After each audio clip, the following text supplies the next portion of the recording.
everyone. Welcome to the Marketing 101 for Small Business Owners podcast. I'm Philippa Channer, the host, and I'm excited for this new segment of our podcast. I am doing interviews with local business owners, calling it the Moco Buzz, and I'm excited to get started. And I'm here with our first guest, Steve. He's a local business owner here in the area in Gaithersburg. So, Steve, please take it away. Introduce yourself. Let everybody know who you are and what you offer. Thanks, Philippa. I'm so happy to be here and do this with you, do this podcast with you. I'm Steve Barber. I'm owner and managing director of Supporting Strategies. Supporting Strategies is an outsourced bookkeeping and accounting services business. What do? We go in and we help what I define as the larger of the small businesses. That's wide open, right? Everybody has a different definition of what does that mean. I view it as businesses with revenues that have a minimum of 2 to 5 million, and we go up to 50, 60 million in revenue. We're industry agnostic. We come in and we help them with their day-to-day bookkeeping tasks. Everything that an internal accounting department does, we do virtually using the latest secure cloud-based technology to do the work. We do it at such a high level that we're really able to give our clients, business owners, business executive directors for nonprofits, the financial tools that they need to run and grow their business. And I like to say in my networking, meet their business and quality life goals, and really become a partner to them and an extension of their internal accounting team. And we work virtually. So I have clients all throughout the U.S. I have a team of right now 28 people, soon to be 31 people working for me, and clients of all sizes in all industries and the like. But in simplest form, what we do is bookkeeping. Hope that helps. Perfect. That is very necessary element of business. I know many people starting out for small business, they try to do it on their own, which is fine. I can imagine for the first couple of weeks, months, but once you start getting past a certain point in revenue, like you're saying, you're targeting a specific range, you really got to let it go and allow the experts to do it. So you're not missing anything, messing up anything for your business. So Exactly, and that's what I actually awesome. recommend. I recommend that to entrepreneurs starting out. I'm like, there's no reason you have to hire somebody like me. You need to surround yourself with the right outsourced professionals, the right coaches, the right partners to guide you. And then when the time's right, I'm here for you. Right? Cash is king for startups, right? So let's surround yourself to educate you, to train you, to be there for support for you. Right? We want to make sure your books are always accurate. And then when time's right, you come to me and I'm going to help you take your business to the next level. So. And I like what you said, you have a very specific target in terms of the revenue that the company is making. Again, a lot of small business especially are just, they need any customer, they'll take anything. But eventually you need to develop that core audience who really fits your demographic and fits your budgets. That's awesome. And part of the reason, just to be very open and honest, and where I think we may get into that building trust is my price point generally is a few dollars more than others who do what I do. And the reason is the value that we bring. So, and I cover that early on in my discovery calls with prospective clients. We bring a very high value of service, and we really help take businesses to the next level. So I don't sell on price. I don't ever sell on price. I sell on value. And when the time's right, we're here to help. So. Awesome. I love it. So I know it's probably, taking you some time to get to that point in your business to be able to offer that type of service and set your standards at basing it off of value, not the price. So tell me about some of the marketing successes you've had that brought you to where you are now. Sure. Just a quick little bit more background. I've been doing this about 5 years. So I'm still fairly new in this, right? My prior life, I was a senior level accounting and finance professional for a local $100 million media company. I never thought I would be an entrepreneur. I never thought I'd own my business. But life happens, things happen. I decided to take a risk. Love doing what I'm doing. But when I entered this world about 5 years ago, which would be in mid 2018, I did not have a professional network. I had, the 50, 100 followers on LinkedIn. I didn't know how to network. I was a wallflower. And Felipe, you know me now. You know I'm out there. I'm a networker now, Yes. and I had to learn it. And I learned it by exploring different marketing channels. I wasn't Okay. afraid to do anything, and I learned by failing. Okay, and if you ever talk to me, you know I use the acronym FAIL, FAIL, as first attempt in learning. Okay. Yes. Very Yes. important. So I tried all sorts of marketing strategies, and what really I landed on two. One is that in-person networking. So this is Mhm. 2018, 19, early 20, before the pandemic. And I would go out there and I would network, network, network, network. I was at every event. I was everywhere. I was having Yes. the one-to-ones. I was joining networking groups and I was building relationships. And I was starting to get referrals. And Felipe, you know Yep. this, to get a referral, three things have to happen. You have to know the Yep. person. Generally speaking, you have to like the person. Nobody's going to buy from somebody they don't like. But the most important thing is you Yeah. have to trust the person. Know, like, Yes. trust. Those are the three things that it takes. And the trust does not happen overnight. Trust is earned. Trust takes a long time to earn, and you can lose it overnight. Okay. So, what I Yeah. did during 18 and 19 is I really went out there, build the trust. I built my community. I built my network. I gave referrals, expecting nothing back. And that's been my primary marketing strategies: in-person networking events. Pandemic happened, we shifted to Zoom, on Zoom, Yeah. or Google Meet, or whatever the technology of the day was. Yeah. um, and there, what I tried to do is be different. And that's, again, different in my business too, and is how do I differentiate myself. I tried to be Mhm. different. My 7 o'clock, 7:30 in the morning networking meetings on Zoom that I ran, I would start the meetings by blaring a music video, that our spotlight would choose, the person who's going to be talking about their business. So we'd be playing hard rock at 7 o'clock in the morning, waking everybody up, Nice. everybody dancing, just be different because people remember that. And even to this day, the networking groups that I run, I try to be different, and you build that trust. Yeah. The second Yeah. area that I really expanded in was LinkedIn. A lot of people are like, LinkedIn, are you really getting anything from LinkedIn? Like I said, I tried different things. I tried print advertising. I tried things. Yes, to answer that question. Yeah. And what I did there was I made a significant investment in LinkedIn. I Okay. partnered with a third party.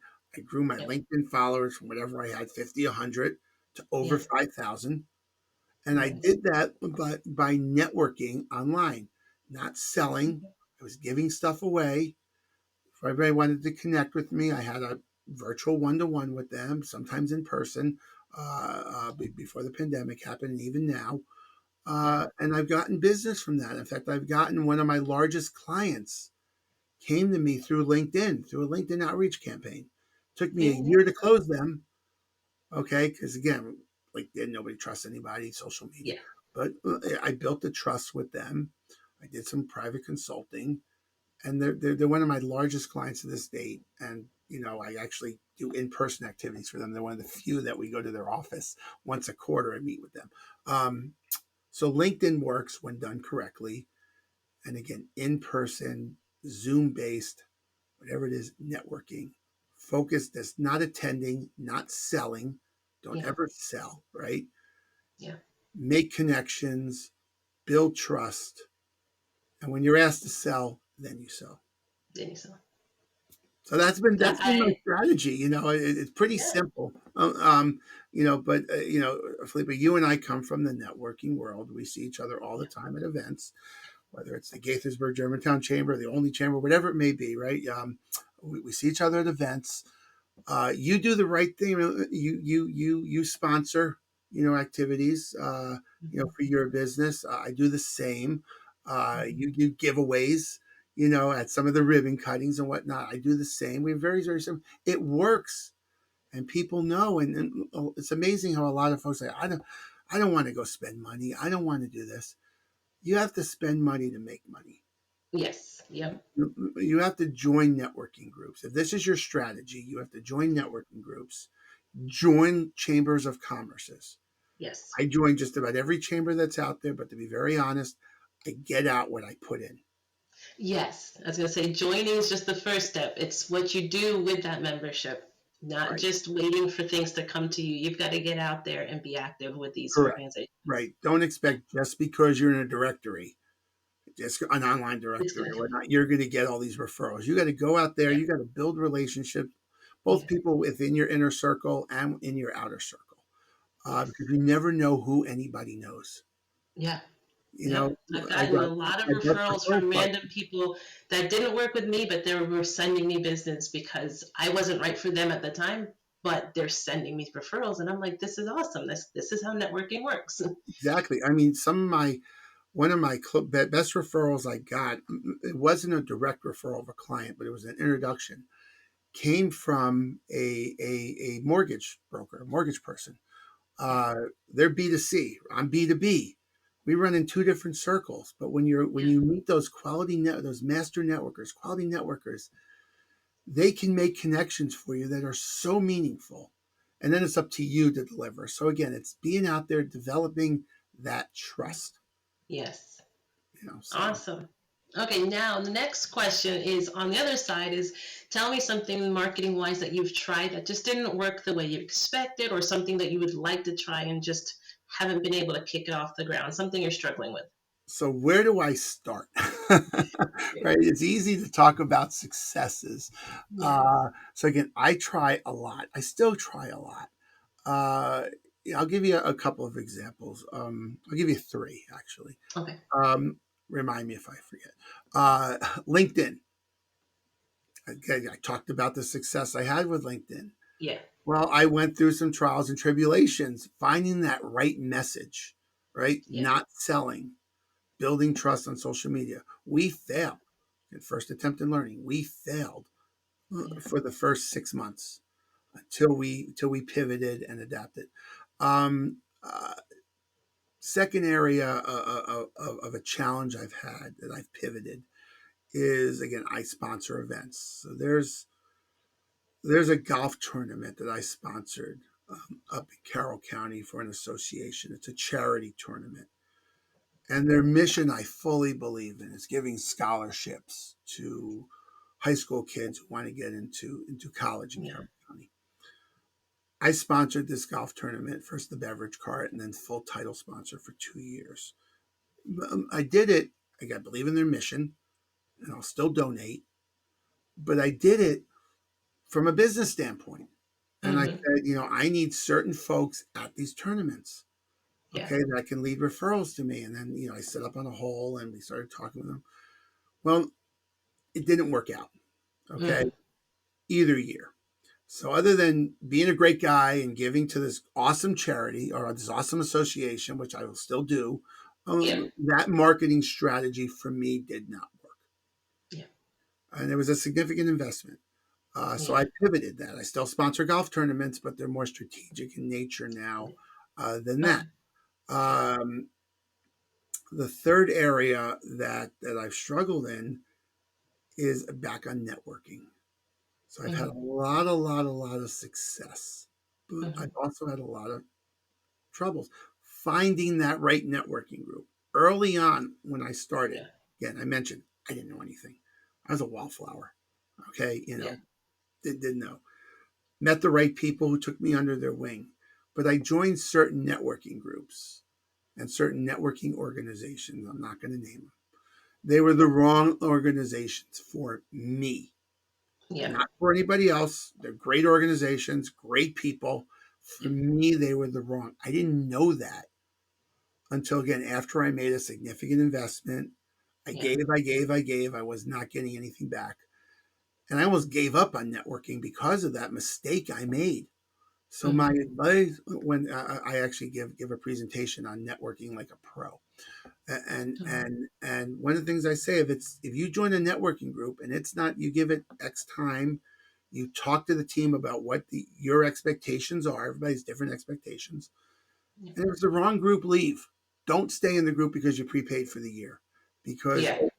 yes, it's money, it's sunk cost in accounting terms, um, but it's your time that you're giving, and time, Felipe, you know this, Yes. it's the one thing you can't get back.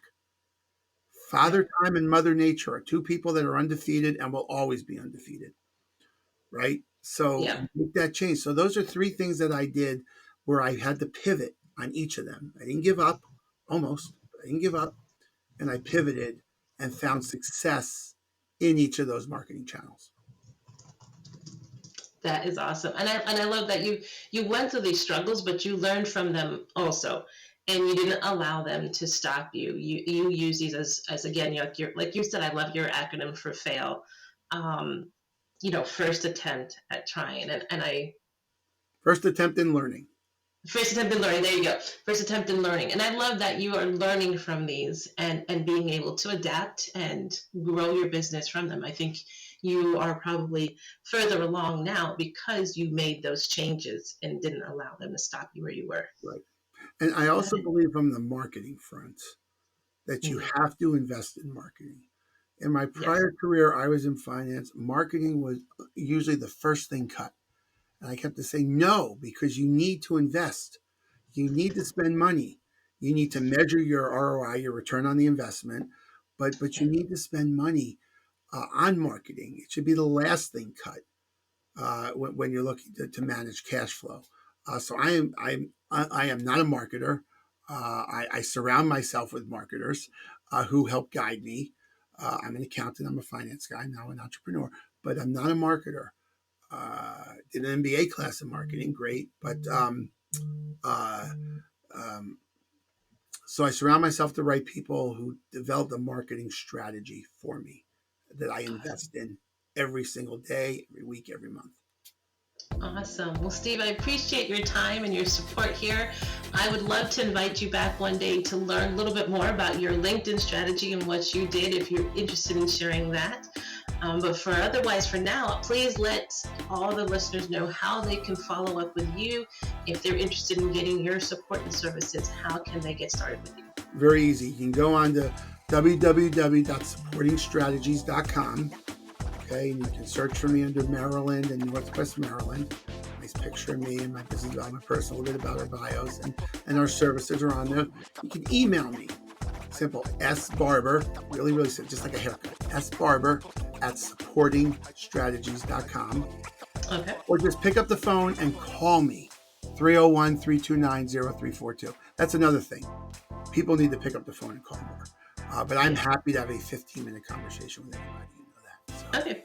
Perfect. I'll make sure to include those in the show notes as well as a link to your LinkedIn profile as well so people can connect with you there. Awesome. Thank you, Philippe. I appreciate the time. Yes, thank you so much. Appreciate it. You guys, stick around.